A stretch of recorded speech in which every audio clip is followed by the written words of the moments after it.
नहमदुहु व नस्तईनुहु व नुसल्ली अला रसूलिल करीम अम्मा बाद फ़क़ाल नबी सल्लल्लाहु अलैहि वसल्लम हुब्बुल वतनी मिनल ईमान। काबिल क़द्र सामईन किराम, हाज़रीन मजलिस, अजीज़ साथियों और छोटे छोटे बच्चों, अस्सलामु अलैकुम व रहमतुल्लाहि व बरकातुहू। मेरे मुअज़्ज़ज़ सामईन किराम, आज जो हम सब इस महफिल में शरीक हुए हैं, इस महफिल में आए हैं, ये बहुत ही खुशी और मसरत की बात है। ये इंडिपेंडेंस डे यानी स्वतंत्र दिवस, जिस दिन हमारा मुल्क आज़ाद हुआ सन 1947 15 अगस्त को, ये बहुत ही मुबारक दिन सिर्फ हमारे लिए नहीं बल्कि मुल्क हिंदुस्तान में रहने वाले सारे लोगों के लिए, चाहे वो किसी भी मज़ाहिब से बिलोंग करता हो, चाहे वो हिंदू हो या मुस्लिम हो, चाहे वो सिख हो या ईसाई हो।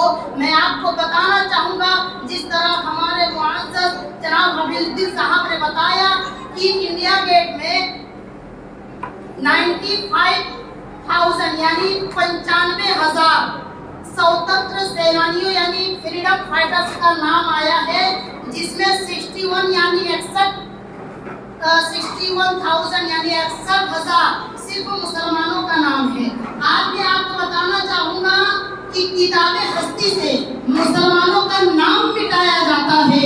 आज कहीं भी स्कूल, कॉलेज, यूनिवर्सिटी हो, कहीं भी प्रोग्राम होता हो, इंडिपेंडेंस डे हो या रिपब्लिक डे हो, गणतंत्र दिवस हो या स्वतंत्र दिवस हो, सिर्फ नारे महात्मा गांधी का लगाया जाता है, सिर्फ नारे जवाहरलाल नेहरू का लगाया जाता है, सिर्फ नारे भगत सिंह का लगाया जाता है, सिर्फ नारे रविंद्रनाथ टैगोर का लगाया जाता है। मैं आपको बताना चाहूँगा कि आज किताबे हस्ती से हमारे इतिहास को मिटाया जाता है।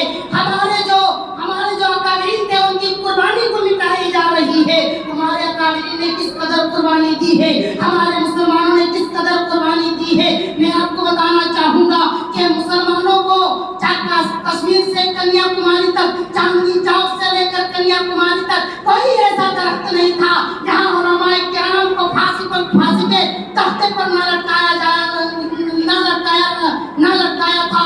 मैं आपको बताना चाहूँगा कि इन सारे उलमाए किराम किस लिए अपने वतन के लिए मिल गए, किस लिए अपने वतन के लिए बलि दे दिए, किस लिए अपने वतन के लिए कुर्बान हो गए। हुब्बुल वतनी मिनल ईमान, ये हमारा ईमान है कि वतन से मोहब्बत करना।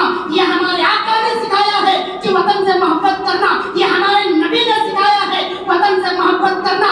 जहाँ हमें नमाज की तालीम दी जाती है, जहाँ हमें इबादत की तालीम दी जाती है, वहीं हमें कहा जाता है कि तुम अपने वतन से भी मोहब्बत करो।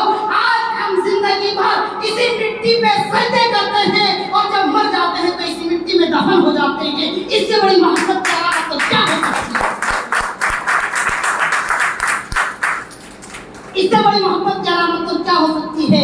मैं आपको बताना चाहूँगा कि मुसलमानों के साथ किस तरह जुल्म किया जाता था। मुसलमानों को नंगे करके उन्हें मिट्टी का तेल डाल के जला दिया जाता था। लोगों को बोरियों में भर के समुद्र में डाल के गोलियों से निशाना बना दिया जाता था। और आज कहते हैं इस मुल्क में तुम्हारा कोई हक नहीं, आज कहते हैं इस मुल्क में तुम्हारा कोई अधिकार नहीं। मैं सारे लोगों को बताना चाहूँगा कि अगर कोई आपके मजहब की तरफ उंगली उठाए, उसे फंडामेंटल राइट बताओ। अगर कोई तुम्हारे मुल्क की तरफ उंगली उठाए, उन्हें आर्टिकल 70, आर्टिकल 75, आर्टिकल 23, आर्टिकल 24 बताओ कि हमें हमारे संविधान ने अधिकार दिया है कि तुम अपने मजहब पे बात कर सकते हो, तुम अपने धर्म पे अमल कर सकते हो,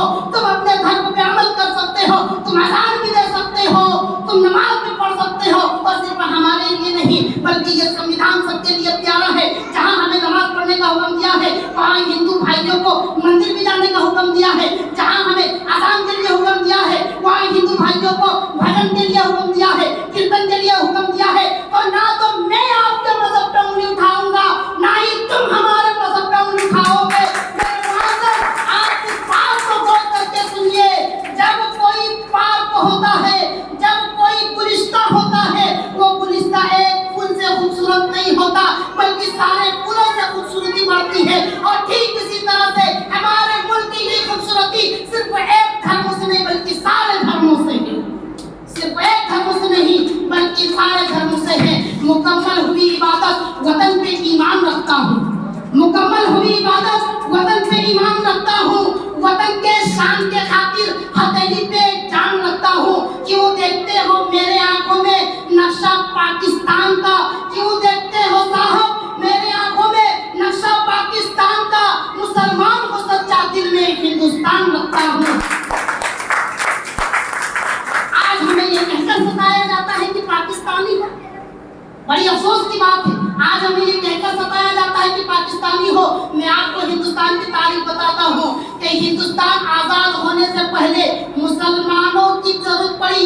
हिंदुस्तान को आजादी मिलने से पहले मुसलमानों ने कुर्बानी दी, और फिर जब हिंदुस्तान आजाद हो गया तो इस हिंदुस्तान को स्ट्रॉन्ग करने के लिए, इस हिंदुस्तान को मजबूत करने के लिए भी मुसलमानों की जरूरत पड़ी। इस हिंदुस्तान के पॉपुलेशन के लिए भी, इस हिंदुस्तान के फेमस होने पर भी, इस हिंदुस्तान के आइडेंटिटी के लिए भी मुसलमानों की जरूरत पड़ी। यानी हिंदुस्तान के आजाद होने से पहले मुसलमानों ने खूब कुर्बानियां दी। जब हिंदुस्तान आजाद हो गए तो एपीजे अब्दुल कलाम साहब, जिसे the missile man of India के नाम से जानते हैं, उन्होंने हिंदुस्तान को मजबूत बनाया, इन्होंने हिंदुस्तान को मिसाइल दिया, उन्होंने हिंदुस्तान को स्ट्रॉन्ग बनाया। और जहां तक बात हिंदुस्तान की आइडेंटिटी की आती है तो मैं आपको बताना चाहूंगा कि आप फॉरेन कंट्री पे चले जाइए, आप आउट ऑफ कंट्री पे चले जाइए, आपको कोई पूछेगा कि आप कहां से हो, आप बोलेंगे आई एम इन इंडिया, मैं इंडिया से हूं, तो आपको यही कहेगा कि वही इंडिया जहां ताजमहल है, वही इंडिया जहां लाल किला है, वही इंडिया जहां कुतुब मीनार है, वही इंडिया जहां चार मीनार है। हाँ हाँ, वही इंडिया जहां लाल किला है, वही इंडिया जहां ताजमहल है, वही इंडिया जहां कुतुब मीनार है।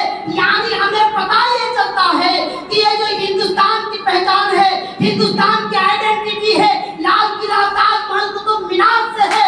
और जब हम इसकी बुनियाद तक जाएंगे, जब हम इसकी तह तक जाएंगे तो हमें पता चलेगा लाल किला भी मुसलमान ने बनवाया, ताजमहल भी मुसलमान ने बनवाया, कुतुब मीनार भी मुसलमान ने बनवाया।